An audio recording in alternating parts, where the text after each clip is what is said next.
The year was 1979, 2 years after Star Wars Episode IV shook the entertainment world. While George Lucas was obviously keen to continue plugging away at his space opera, he decided that it wouldn't hurt to get involved with the new concept of computer-generated graphics, as well as the blossoming video game scene which had just entered its golden age. And so the Lucasfilm Computer Graphics Division was born, with Lucas's funds going towards hiring on a group of hobbyists from the New York Institute of Technology.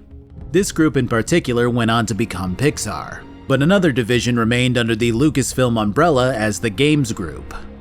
Ironically, Star Wars had long been licensed out to other developers for the first decade or so of the Games Group's inception, causing them to have to focus on titles such as the Monkey Island series, Maniac Mansion, Loom, and so on.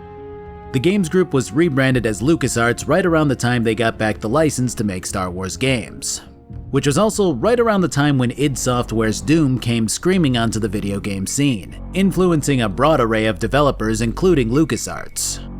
With Wolfenstein and Doom as their template, the developer began hammering away at what would eventually become their 1995 release, Star Wars Dark Forces. Dark Forces can likely be pinpointed as the reason why first-person Star Wars games continue to trickle out between the mass of racing games and spaceflight sims, with the following decade seeing the likes of the Jedi Knight series and the Battlefront series making a small splash into the gaming industry. The last first-person game developed by LucasArts was an experimental first-person shooter that was infused with a tactics system called Star Wars Republic Commando. Released in 2005, Republic Commando was a game that received just above average reviews and went out with a whisper before the genre was abandoned by LucasArts for the rest of their development days. It's hard to say why Republic Commando didn't stick the same way that other Star Wars games did. It's a game that I rented and had a lot of fun with, and have since seen a lot of people talk about favorably as one of the better games in the franchise. Maybe it was the fact that it came out right after the KOTOR games made their mark. Or maybe it was the fact that it was released right in between the much more popular Battlefront 1 and 2 games. Regardless of its poor reception and sales performance, Republic Commando always stuck out to me as one of those late Xbox titles that really proved that Star Wars games could be more than just racing, action-adventure, and arcade flight sim games. In this video, I'll be taking a look at Republic Commando and seeing if it was truly a hidden gem that was passed over back in its day, or if it deserved to be left in the dust. I'll be analyzing its story elements, gameplay mechanics, and level design and seeing what was done well and what could have been done better. Before I begin, I'll note that I have a sponsor with Factor once again around the 65% mark, so try not to be too alarmed. Alright, it's been a while since I've had to chat about this kind of thing, but let's talk about how this game launches on Steam. Max volume and a resolution that could fit on a Tamagotchi, and with a mouse sensitivity that makes you feel like you're being punished for not using a controller. Now this is pod racing. Now fortunately, the main theme for this game is amazing, so at least the last thing that you'll hear is something worth the ear bleed. Even more fortunate though is that there's a small package of graphical fixes which are easy to install and allow for the game to be stretched out like a Game Boy game on a GBA. So Republic Commando kicks off right at the start of the Clone Wars. It makes sense given that this game released 2 months before Episode 3 hit theaters, and quite a lot of Star Wars media was centered around the Clone Wars in the 3 years since Episode 2. The difference here is that you aren't playing as a Jedi or a random droid like you were in the previous games that released around this time, and are instead a part of a unit of elite clone troopers, specifically a special ops group known as Delta Squad. The game doesn't bother pulling any punches when it comes to hammering you with background details, instead simply dropping you into the role of a clone baby inside of a tank, then transitioning to a scene where you're learning alongside your cloned brethren, then meeting with the rest of your squad after going through combat simulations. It's back to back to back with your guy being told that he's special, that he's been created to succeed, to mesh with this unit and win whatever battle is thrown their way. Your squad mates consist of 3 others, all assigned numbers instead of names as you might imagine. Delta 40, your foundation. A pure and uncomplicated soldier. 6-2, the heart and soul of your team. And 07, the fiercest hunter of all your brothers. You are each a piece of a whole person. You're playing as 3-8, who's aptly given the nickname of Boss. The first mission kicks off on Geonosis, the planet in Episode 2 where Count Dooku was leading the Separatist movement and building up a droid army. Republic Commando's focus doesn't seem to be as much about tying directly to the main media of Star Wars, at least not yet, instead focusing on another part of the Battle of Geonosis. In this case, Delta Squad's assignment is to take down one of the lieutenants of the Separatist movement, which has you witnessing the horrors of war as you fly down to the planet's surface. This horror is accentuated by your advisor telling you to accomplish the mission unless everyone dies, which is kind of a fun little display of bluntness that suits the clone troopers well. And we'll be your eye in the sky until further notice, or we all get killed. It becomes clear rather quickly that the extremely rapid pacing of Republic Commando is something that you're just going to have to get used to, which is difficult when you're trying to process every new bit of information as it gets hurled at you. I mean, you have this intro where you go through a clone trooper's childhood and training, and then get tossed in with a few others, told that you're going to war, and begin the process of landing. Then you press the start button and this happens. Okay, we're above the LZ. Hook in. Look out! Ah! I will be providing you with support and... I'm sitting here going, okay, so we're on Geonosis, we're trying to track down this lieutenant, I need to meet up with the rest of my squad, and my advisor just keeps rambling on about what we're doing next like that didn't just happen. Which again, yes, par for the course for clone troopers, but then you get hit with some random explosion as part of the tutorial on healing, and your advisor goes, "Holy shit, are you okay? Oh my god, we gotta get you to a healing station stat, buddy." I guess that guy who got nabbed by a bug at the beginning was just that unimportant. Regardless, here we are at the equivalent of the Battle of Sama, but with robots and clones. The game's controls are surprisingly well put together for being almost 2 decades old, and everything feels about how you would hope for it to feel. You're taken through a pretty basic move and shoot tutorial guided by your advisor with occasional chatter from other clone troopers about how important commando units like you are. The real fun stuff begins when you link up with your squad members, all of which have nicknames beyond their numbers. First up is 6-2 or Scorch. Scorch likes to blow shit up and can be commanded to do so at the press of a button. Next we've got 4-0 or Fixer. He's our hacker who can bypass doors and other systems. And finally we have 0-7 who just kills shit and is simply nicknamed Sev. Now while they're all introduced with their little strengths to show that they're good at exploding stuff or hacking stuff or just killing, they all kind of do the exact same stuff, and it doesn't really matter who you choose or assign to do different things. Which I kind of get why they did that, because it might get annoying to try to micromanage every single character so that they stick to their strengths. But I also feel like it would have been a lot more tactical and in-depth. Then again, on a controller, I've always really enjoyed the squad-based tactics genre of the first-person shooter, from older Tom Clancy games to more modern stuff like Squad or Ready or Not. And I think that seeing that type of gameplay applied to a Star Wars game is a really fresh and interesting take on what normally tends to encompass hero games where you swing around a lightsaber and conquer evil. This squad-based gameplay might actually be a big reason for the game not succeeding as much as the devs had hoped. Because this was right around the time when faster arcade shooters were beginning to take over the genre as the norm, and more tactical shooters were on the outs. Even if Republic Commando is a more simplified version of a slowed-down hostage rescue type of tactical shooter, it is still nowhere near as fast-paced and arcadey as games like Halo, Painkiller, Counter-Strike, Call of Duty, and other FPSs which had entered the game scene just before this dropped in 2005. The slowness shows itself pretty quickly when commanding your unit to bypass various obstacles, as you'll always be waiting around for about 10 seconds while they do their thing. Again, a caveat of the tactical genre, but one that makes you feel like a unit of troops doing the dirty work of the Republic during their scrap with the Separatists. To further emphasize this idea, you're given a set of commands that you can cycle between, comprising of defending an area, having your squad form up behind you, and moving forward aggressively. It really gives you the tools to work together as a cohesive unit rather than just feeling like you're a one-man army with little backup helpers. This is especially true when you wind up going down, as your guys will continue to fight while you're incapacitated. I don't know man, something about moving through an area as an elite Spec Ops unit and taking out targets in a precise way while Star Wars music blares through your headset? That shit's goddamn cool no matter how you slice it. After accomplishing your first goal of taking out the lieutenant, Delta Squad is assigned a new task which involves picking up the slack for another unit which couldn't fulfill their assignment. In this case, our main mission is to sabotage a droid factory deep underground, which involves first disabling a jammer to help locate it. Our enemies at this stage involve the occasional droids, but mostly these bug-like Geonosians which only seem to have melee capabilities. While moving through the area as a unit is as delightful as it has been, I do have to say that the AI of these bugs are pretty hit or miss. Sometimes they'll pop out and start attacking right away. Other times they'll land next to one of your squad members and just kind of stand there. When combined with the constant shaking of the camera, it makes for some less than stellar gameplay. I mean, don't get me wrong, the shaking surface idea is kind of fun because it reminds you of what's going on above you as you wade through the bugs and eggs. But when the camera shakes every 10 to 15 seconds, it gets aggravating. So let's talk about your actual weapon. Most of the time you'll be sticking to an assault rifle with a very generic early 2000s feel to it. The hipfire reticle is fucking gigantic, there's minimal perceivable recoil, and it sounds like every Star Wars laser gun. You also get a sidearm pistol that's more of the same and doesn't feel incredible to work with. You can aim down the sights, which helps a bit, but it never really feels like you're tearing into your enemies because they don't ever really react to your shots until they die. The only exception to this seems to be the battle droids in particular, which you can shoot the limbs off with well-placed shots.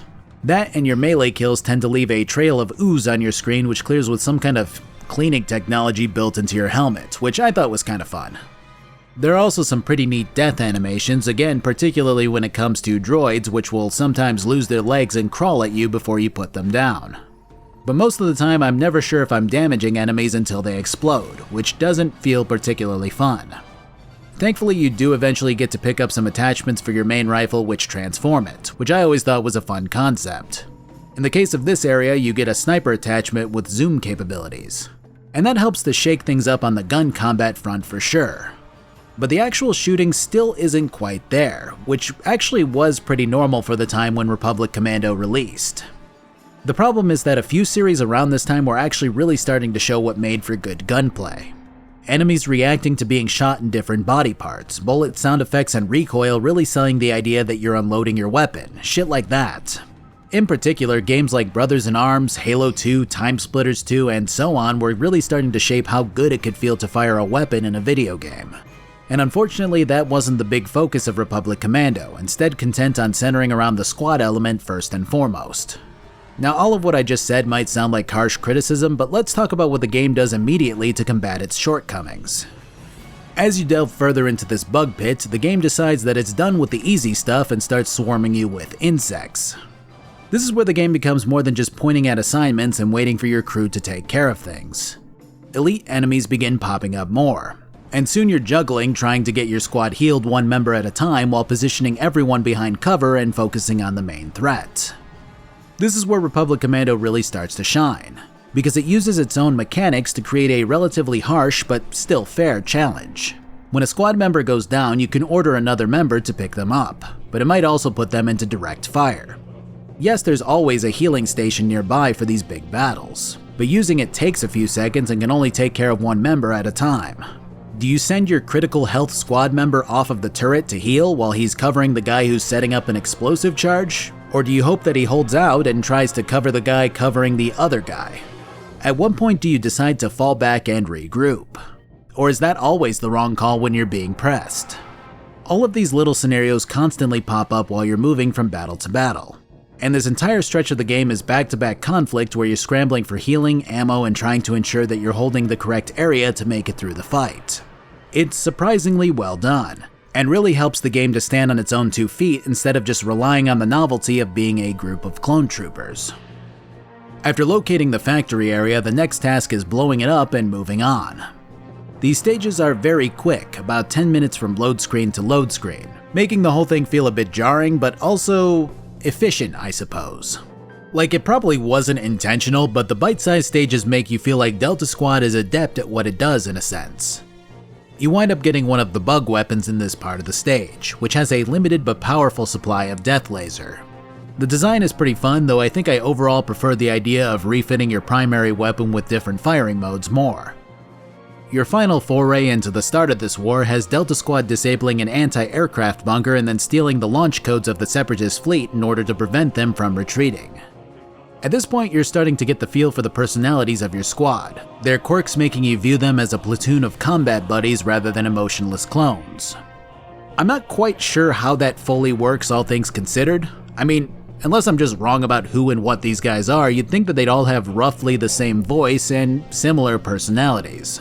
But you've got Scorch, who hoops and hollers about explosives and killing bugs. You've got Sev, whose bloodlust constantly causes him to remark on any kills that the unit gets. You've got Fixer, who's quieter and gets upset when the other two bicker at each other. And you've got your guy, Boss, who's British. Yeah, I don't know what happened there, he's just British. Probably explains why I'm so inclined to stab things while I play. The only thing that I could think of that would explain their discrepancies here would be that the people who they trained under might have instilled various speech patterns, accents, and personalities into them. But the sheer difference between the deep, gritty voice that Sev carries compared to the higher-pitched voices of Fixer and Scorch seems a bit far-fetched. But whatever, just a stupid little detail that I've spent too much time thinking about. Scorch, I need you to demo that bunker for me. Good.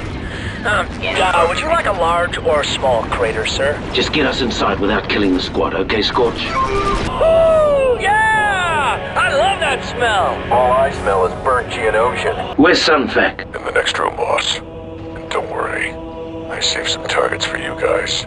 Maneuvering back out into this canyon area has you continuing to press through the bugs and bots with more humorous back and forth between your squad as explosions continue to rock your headset. I will say that I quit out for the day just before this point, and wasn't sure if I reloaded the right file just due to how identical this region of the outside looks to what we've already pressed through. I know that would likely be accurate, but it was still a bit of a what the fuck moment. Your power-up for your rifle this time around transforms it into a grenade launcher, which is very, very welcome at this stage. The super battle droids are tough enemies to combat, even with a sniper rifle, but the launcher knocks them out in 1 to 2 hits. It's a power-up moment that really makes you feel like you're back in business, as now you don't care if the game tosses 4 or 5 of these things at you at once, despite that being nearly a death sentence before. You're also introduced to the next enemy, a dwarf spider droid with crazy amounts of armor. It's just good old-school game design.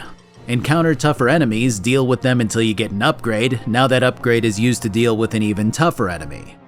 When you make it to the area where the launch codes are supposed to be, the game does something unexpected and causes you to split up from the rest of your unit in order to hit various critical ship defenses at the same time.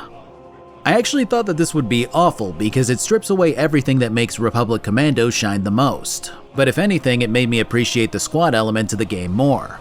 It's not too long and the amount of enemies are manageable for one person.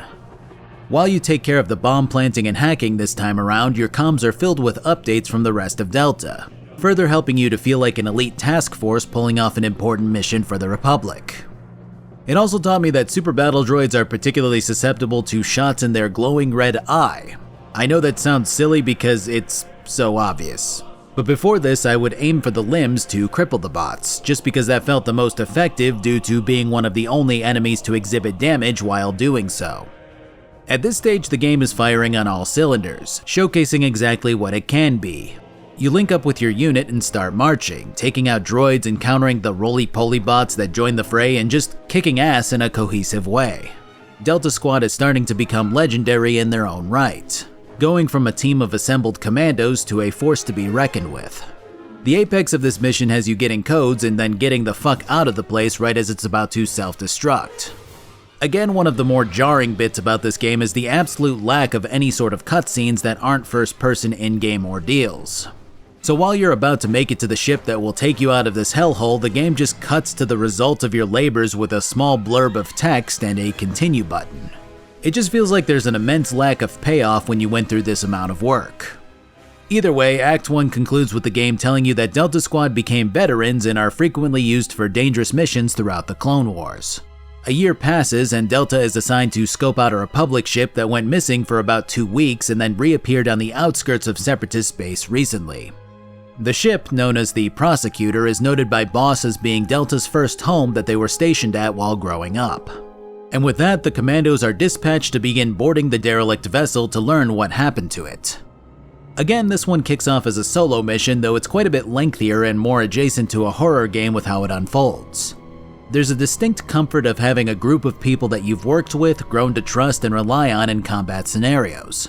And instead of just taking that away and having you sprint through some random ship alone, the Prosecutor is instead a decrepit, low-lit hunk of metal filled with an unknown hostile force. You soon find out that the threat seems to be comprised of these triangular drones that are liable to try to zap you or fire at you like a missile. and a reptilian species known as Trandoshans.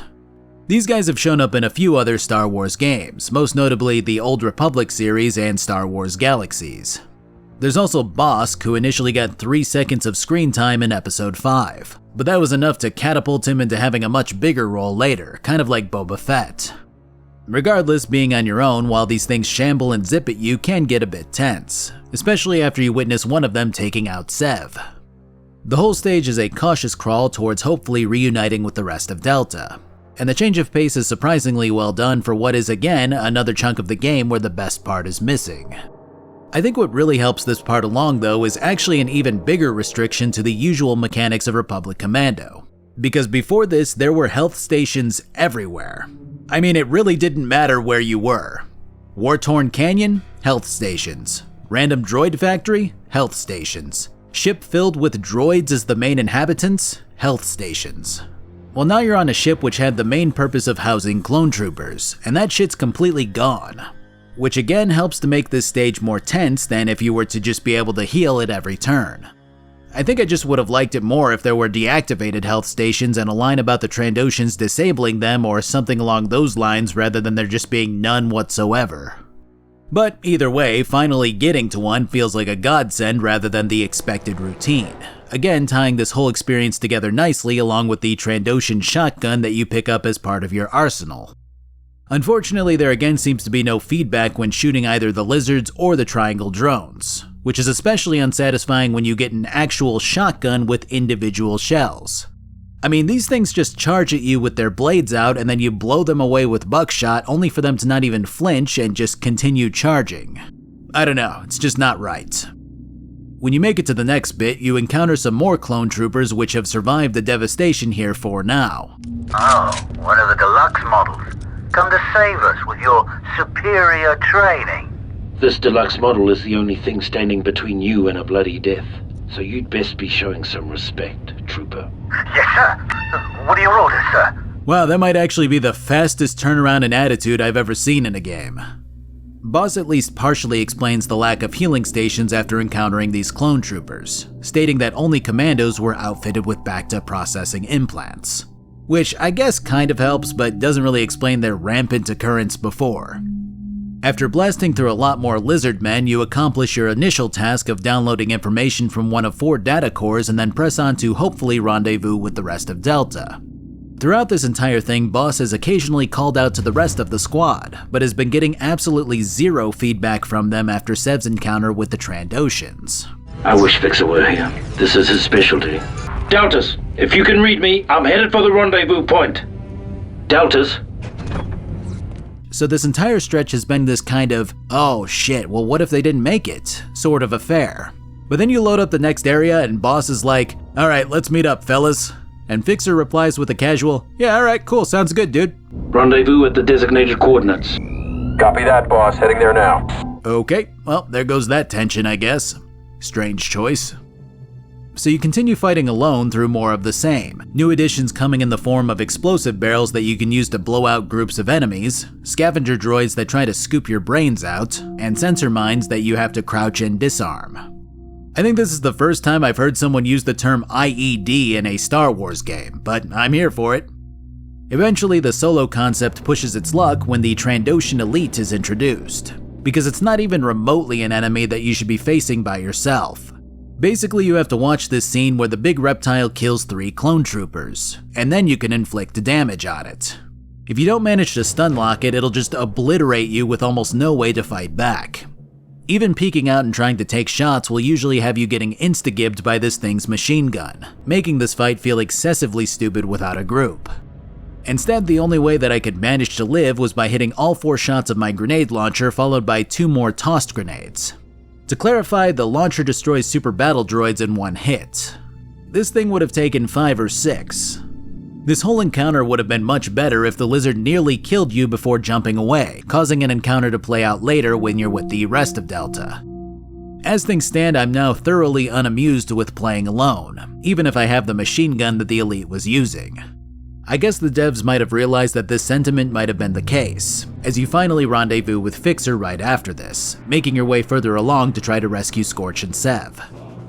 I will say that being solo for so long really makes you appreciate regaining even one extra teammate. And it kind of made me realize something. On one hand, part of me wanted to tear into the game for taking away the thing that it does best for as long as it just did. But I again kind of feel like me disliking fighting on my own only enhances and refreshes the experience of the squad part of Republic Commando. Like, going through all of this by myself gave me that extra bit of appreciation for the tactical part of this game, while creating a compelling reason to fight beyond obeying orders. I don't know, it's hard to say that this part of Republic Commando didn't add something by taking something else away.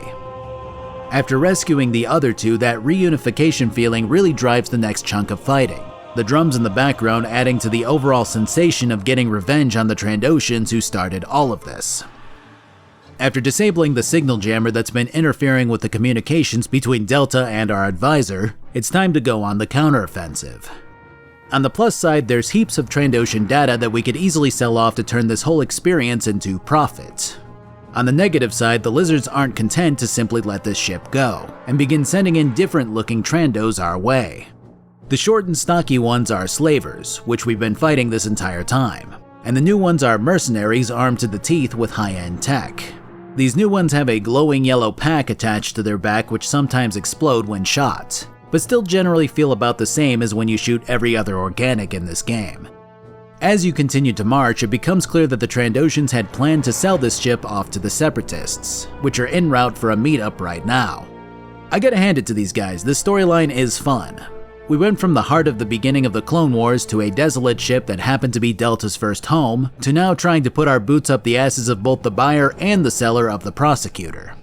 The story beats are well done, and the tone ranges from sillier to deadly serious, and you start to really feel a bond with these guys while you shoot and slice through the ship. Your new optional weapon is another bit of lizard tech, an SMG which continues to portray the Trandoshan love for traditional kinetic weaponry, a quirk that Boss pointed out when he initially picked up the shotgun. The final crusade involves heading to multiple hangars where Separatists are beginning to deploy onto the prosecutor. This means 3 rounds of defending each hangar, but with a twist each time. In the first round, you have ample opportunity to set explosive traps around the bay before the assault begins. In the second round, the attack is already started, and you have to get in there and clean up the mess. And the final round has the droids here well entrenched and beginning to spread from the area that they've locked down. It's really fun, definitely another highlight that made this game as good as it is. There's actually a fun bit here that I only began to notice as I went down several times over the course of these hangar battles. But basically these guys will always remark on how you became incapacitated. If it's simply due to enemy fire, they'll express concern about you being downed. If you walk over a trip mine, they might say something about you needing to go back to basic training, and then get upset if you get too close to another mine. And if you wind up shooting something explosive and knock yourself out, they'll recommend that you let Scorch handle the explosives in the future. It's the little details that keep this game as charming as it is. The apex of your battle has you first commanding a walker to deliver a payload to the final shield and then rushing to the gunnery station to attempt to get the guns back online. Your final objective has you either holding the line while the other 3 attempt to get the system back up, or participating in the slicing yourself. I chose the latter, which essentially means that I'm holding this button down for a whole minute while someone else covers us. As boring as that might seem, the tense nature of hearing the droids creeping up the ramp while not being able to look around kind of makes up for that. I'm sure I could have let go to assist, but holding it down to the wire really felt exciting and made the moment where I could turn around again that much more triumphant. Backup arrives right as you finish up, and while there again isn't any notable cutscene, the end sequence at least held out long enough for us to take in the results this time before the end slide hit. Alright, before I hit the final mission of the game, I want to talk about my sponsor, Factor. So I was raised on TV dinners for a good chunk of my youth, mostly because they were just convenient for my parents who worked all day. The big downside there was obviously the nutrition, or lack thereof. And as I've gotten older and tend to spend a large chunk of my own day working on videos, I understand the TV dinner idea more. With Factor, I can have the convenience of that type of quick and easy meal while still retaining the healthy nutritional value in what I eat. Actually, I can technically get them done even quicker than the old TV dinners since they're ready to eat and average a 2 minutes or less cook time.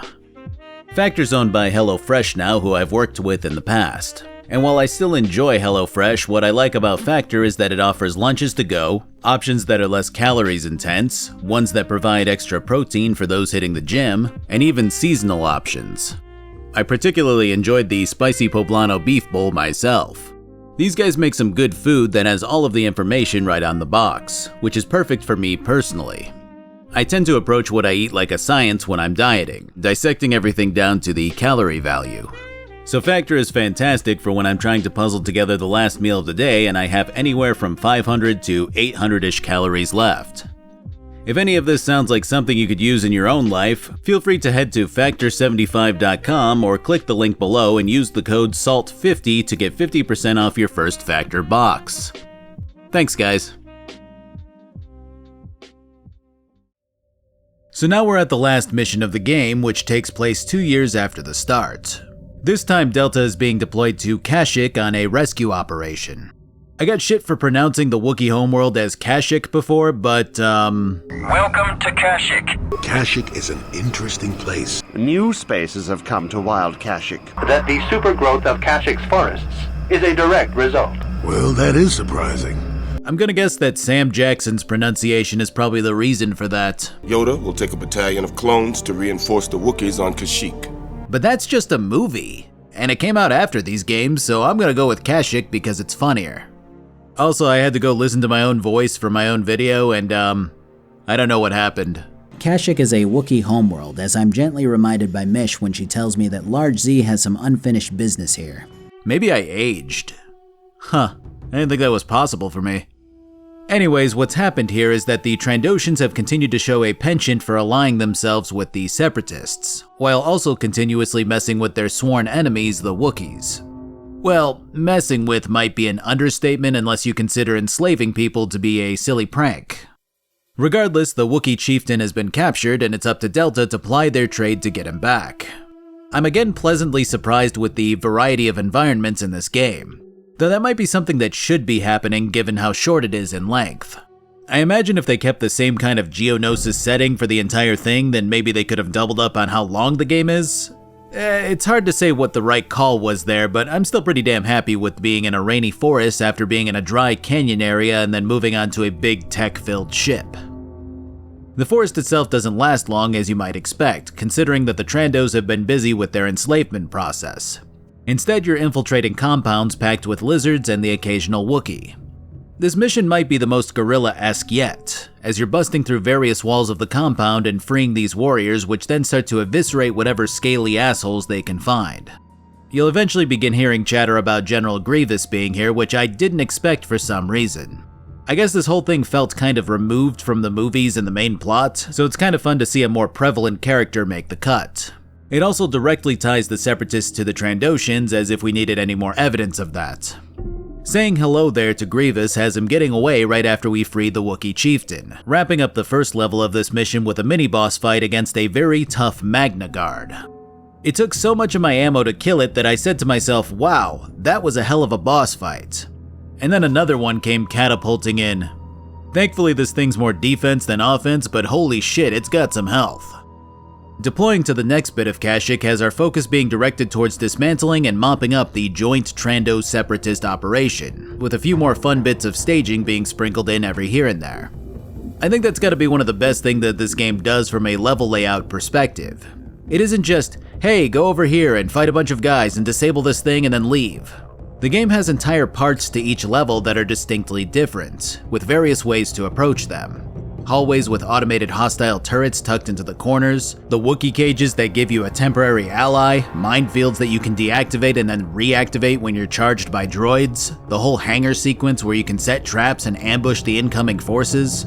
These set pieces don't tend to be repeated very often later, and it keeps the whole game fresh as you carry out your tasks.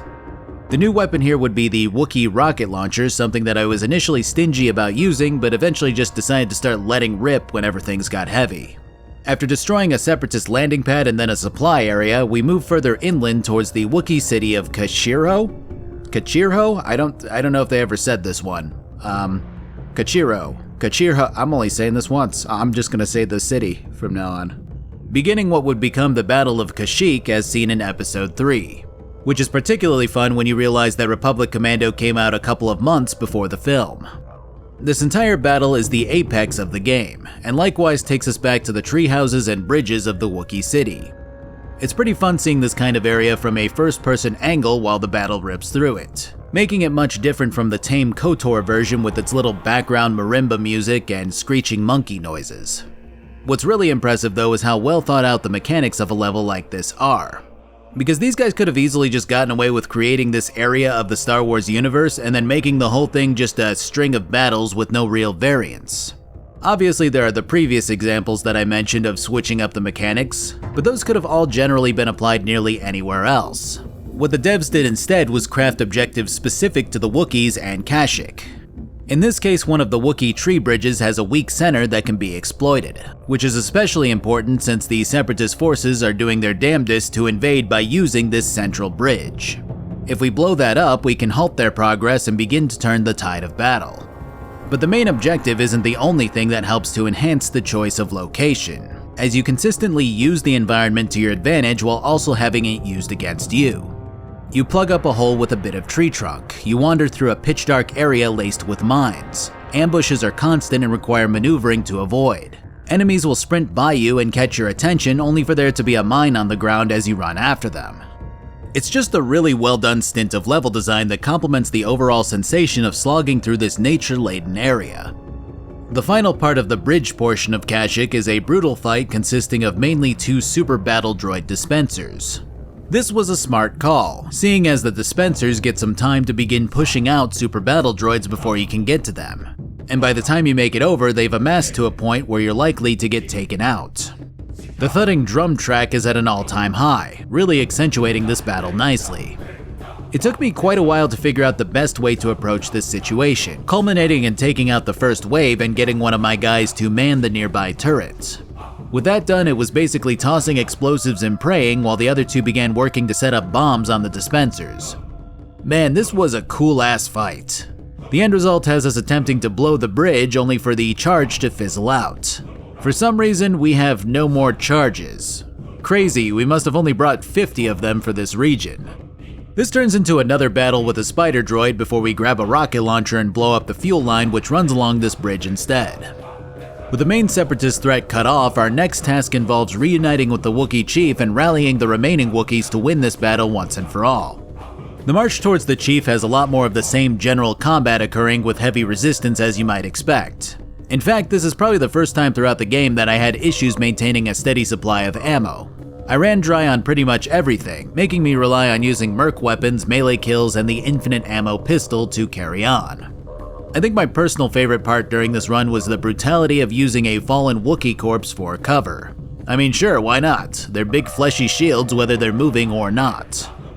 After linking up with the chief and seeing how silly he looks, our escort mission turns into a set of secure and destroy objectives.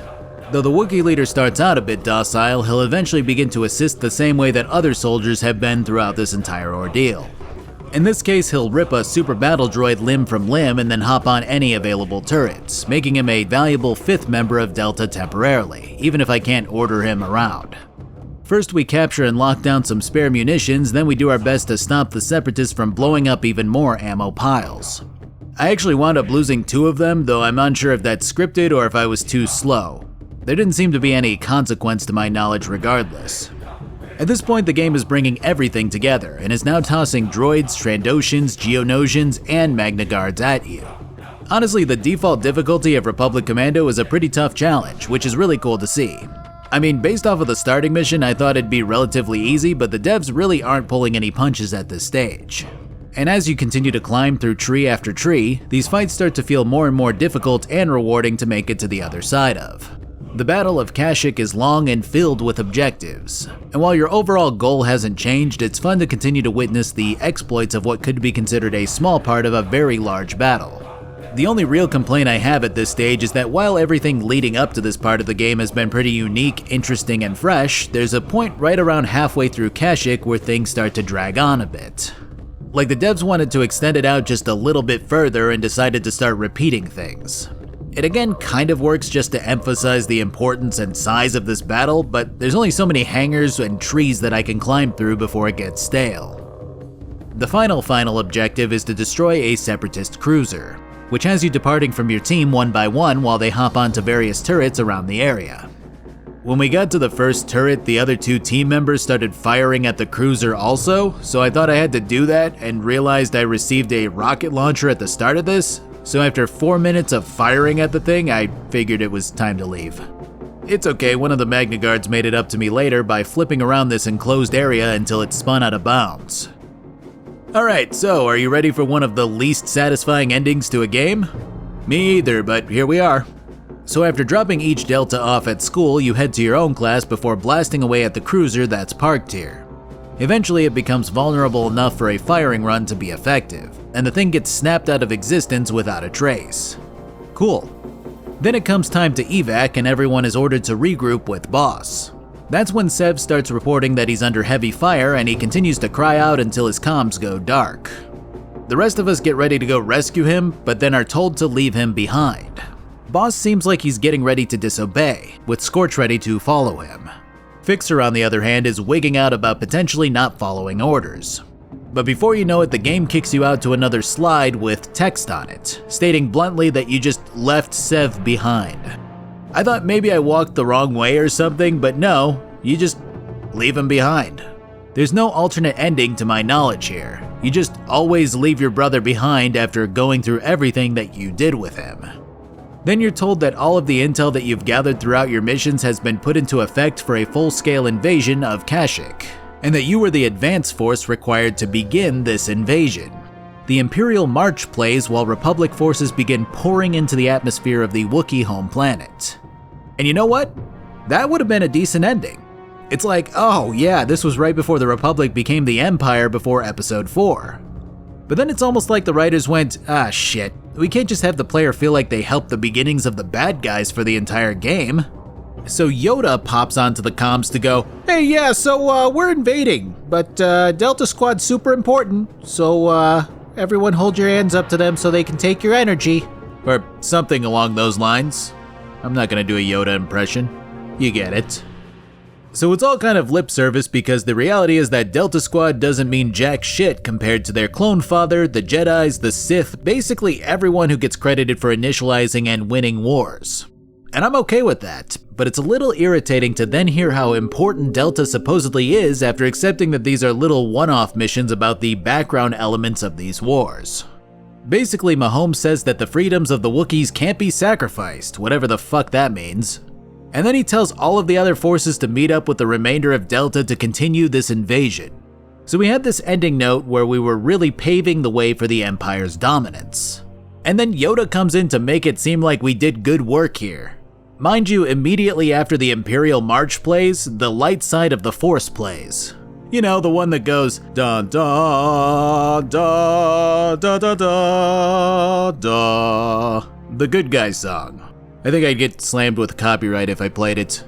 I don't know, I guess I shouldn't have expected a whole lot more from a game that has pretty consistently made the endings of each mission feel less than satisfactory. But part of me was really hoping that they'd at least nail the ending. Regardless, here we are. Republic Commando is a fascinating concept brought to life in a way that made it more than just a regular first-person shooter. It does so many things right that it's a damn shame that it wasn't more popular so that later entries could pick up the slack where it didn't do as well. It channeled the squad-based tactics genre so well, even if it didn't have as much depth as you would wish for.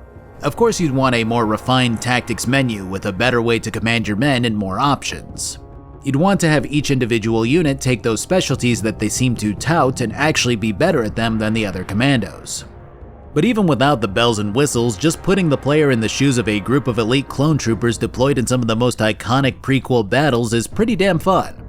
The absolute worst part is the lack of cutscenes and aftermath shots that drive home what you accomplished. But even that kind of works with how everything seems to be about business for these soldiers.